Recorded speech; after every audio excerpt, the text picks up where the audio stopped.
Este é o canal do blog Pergaminhos Eventuais.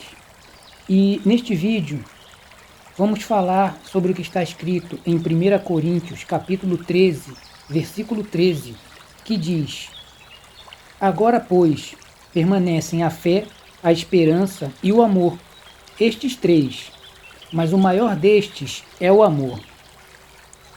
Você sabia que a fé é subordinada ao amor? Desde que a Igreja de Cristo foi instituída sobre a face da terra até os dias atuais, aconteceram inúmeros avivamentos da fé, por toda parte, em praticamente todos os continentes. E isso seria algo muito bom se não fosse um pequeno detalhe que fomos ensinados a negligenciar. E que detalhe é esse? O amor. Mas como assim? Boa parte dos inúmeros avivamentos da fé que já ocorreram e ainda ocorrem foram ou estão sendo quase que totalmente desperdiçados, porque as multidões não conseguem ou recusam-se a perceber que a fé é apenas um meio para algo muito maior do que ela. A fé é um meio pelo qual somos conectados com Deus e que nos permite sermos aperfeiçoados pelo amor. E esse sim é a finalidade absoluta da nossa existência. A fé não é uma virtude absoluta, por mais estranho que isso possa parecer. O fato é que a fé precisa de algo maior do que ela mesma para que faça sentido. Do contrário, é apenas um conjunto de pirotecnias sem qualquer essência. Por esse motivo foi que o apóstolo Paulo escreveu o que ficou registrado em 1 Coríntios 13, 2, que diz: Ainda que eu tivesse toda a fé, de maneira tal que transportasse os montes, e não tivesse amor, nada seria. O que Paulo está dizendo nesse conhecido texto é algo muito simples, porém muito ignorado. Ele está revelando que a fé precisa necessariamente do amor para norteá-la, pois do contrário, ela será tão somente um grande desperdício de potencial, ainda que produza grandes feitos e efeitos, como transportar os montes. Qualquer pessoa que possua fé, mas não possua, entre aspas, amor, será como uma labareda de fogo frio. Estará contente, envaidecido e orgulhoso com os sinais e maravilhas que tal fé pode produzir e produzirá, mas sem perceber que tais manifestações de fé são apenas uma espécie de circo para leigos. Por isso também foi escrito o texto de Mateus 7, 22, 23, que diz: Muitos me dirão naquele dia: Senhor, Senhor, não profetizamos nós em teu nome? E em teu nome não expulsamos demônios? E em teu nome não fizemos muitas maravilhas? E então lhes direi abertamente: Nunca vos conheci. Apartai-vos de mim, vós que praticais iniquidade. Mas qual foi a iniquidade que tais pessoas praticaram? Elas se concentraram apenas em produzir os sinais da fé, mas ignoraram, negligenciaram completamente o amor e as obras dele. E o que isso significa? No livro de Tiago, capítulo 2, versículo 17, foi registrado o conhecido verso que diz: Assim também a fé, se não tiver obras, é morta em si mesma. O problema é que o espírito do mundo doutrinou multidões dentro das mais diversas congregações para que confundam as obras mencionadas em Tiago 2,17 com os sinais da fé vistos em Marcos, capítulo 16, versículos 17 e 18, que diz: E estes sinais seguirão aos que creem. Em meu nome expulsarão demônios, falarão novas línguas, pegarão nas serpentes, e se beberem alguma coisa mortífera, não lhes fará dano algum, e imporão as mãos sobre os enfermos e os curarão. Note que Jesus fala abertamente que curar os enfermos, expulsar demônios, falar novas línguas e etc. são sinais e não obras da fé. Então, de quais obras o texto de Tiago 2,17 está se referindo quando diz que a fé sem obras é morta? As obras do amor. No mesmo livro de Tiago, capítulo 2, versículo 14, diz assim: Meus irmãos, que aproveita se alguém disser que tem fé e não tiver obras? Porventura, a fé pode salvá-lo? Compreenda que a essência desse versículo é a seguinte: meus irmãos, de que adianta alguém demonstrar os sinais da fé, mas não produzir as obras do amor? Será que somente os sinais da fé podem salvá-lo? Como vimos em Mateus, capítulo 7, versículos 22 e 23, Jesus diz abertamente para todos os que concentraram a vida apenas em demonstrar os sinais da fé, que somente isso não é o suficiente para a salvação de um indivíduo. De fato, isso é uma espécie de iniquidade. Todo cristão verdadeiro compreende que a fé, embora seja extremamente importante, crucial, ainda assim necessita do amor para ter vida e sentido real, pois o amor é soberano, uma vez que ele é o próprio Deus. De modo que nós precisamos entender que, sem o amor, a fé é superficial. Sem o amor, a fé pode ser corrompida, e geralmente o é, de formas tão sutis e dissimuladas que as pessoas nem mesmo se dão conta. Porém, a fé com o amor é pura e incorruptível. É por esse motivo que o texto de Tiago, capítulo 2, versículo 15, diz: E, se o irmão ou a irmã estiverem nus e tiverem falta de mantimento cotidiano, e alguns de vós lhes disser, ide em paz, aquentai-vos e fartai-vos, e lhes não derdes as coisas necessárias para o corpo, que proveito virá daí?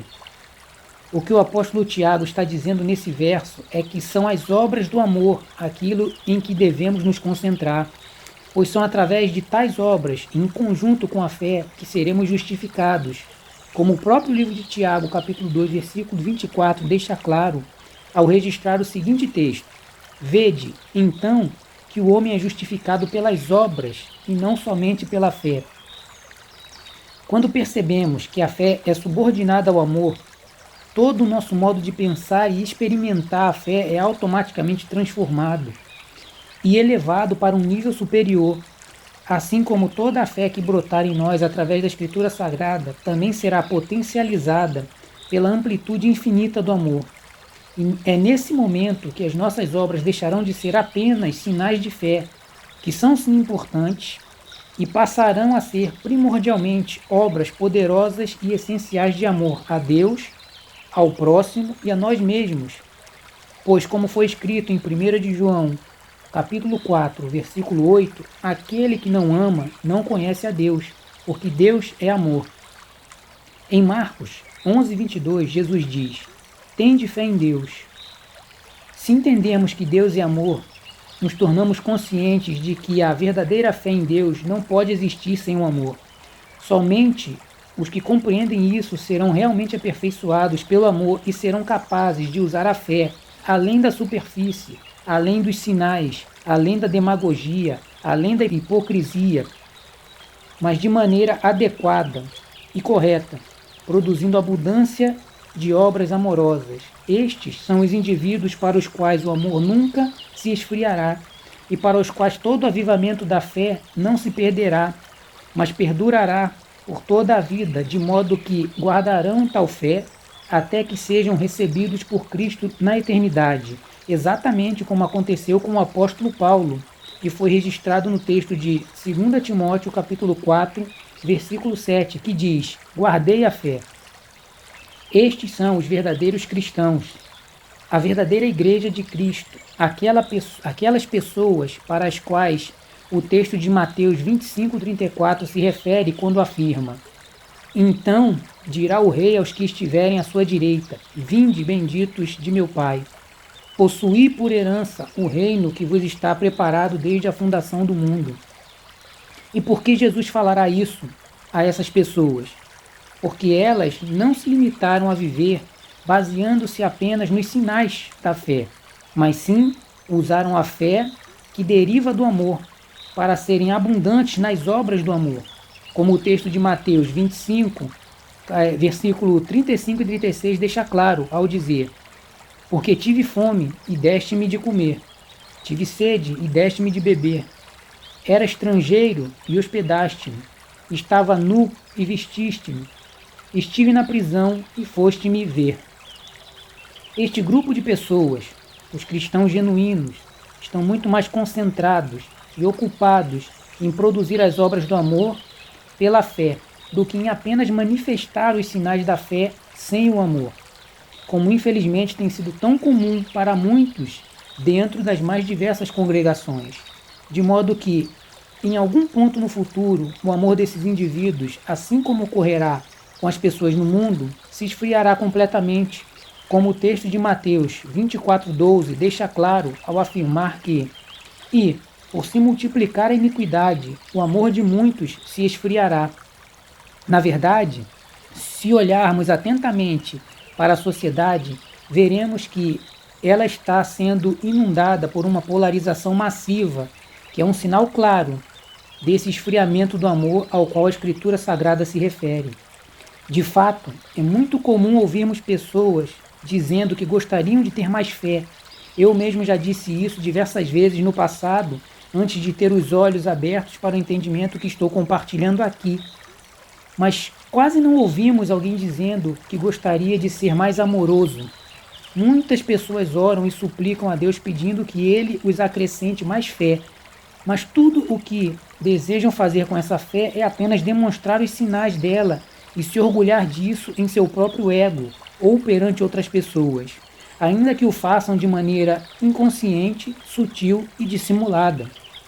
O conhecido texto de Hebreus 11:6 diz que sem fé é impossível agradarmos a Deus. E no mesmo livro dos Hebreus, em capítulo 10, versículo 38, diz que o justo viverá pela fé.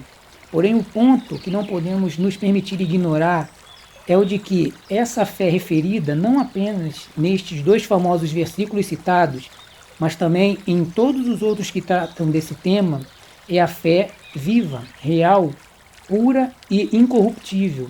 Essa é a fé que deriva diretamente e é subordinada ao dom supremo, o amor, e não a fé morta, sem obras, apoiada unicamente nos sinais e aparências espirituais.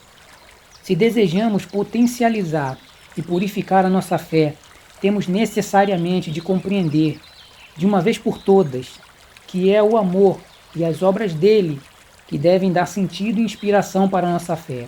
E, uma vez nos tornando conscientes disso, teremos plenas condições de nos tornarmos um com o amor, pois o que se une ao Senhor é um mesmo espírito com ele. De modo que nossa fé será sempre direcionada para manifestar o amor a Deus e ao próximo. Lembre-se, foi por amor ao povo que Deus abriu o Mar Vermelho e fez tantas maravilhas. Foi por amor que o Senhor deu seu único Filho para nos resgatar. Foi por amor que Cristo ensinou, curou, alimentou, libertou e ressuscitou pessoas. Foi também por amor que Jesus enfrentou a brutalidade e a dor da cruz e até a morte. Foi por amor a nós que o Mestre ressuscitou ao terceiro dia. Tudo isso e muito mais foi realizado por amor. O amor é o centro do cristianismo. Agradeço a você por ter ficado aqui nesse vídeo e vejo você no próximo. Deus abençoe.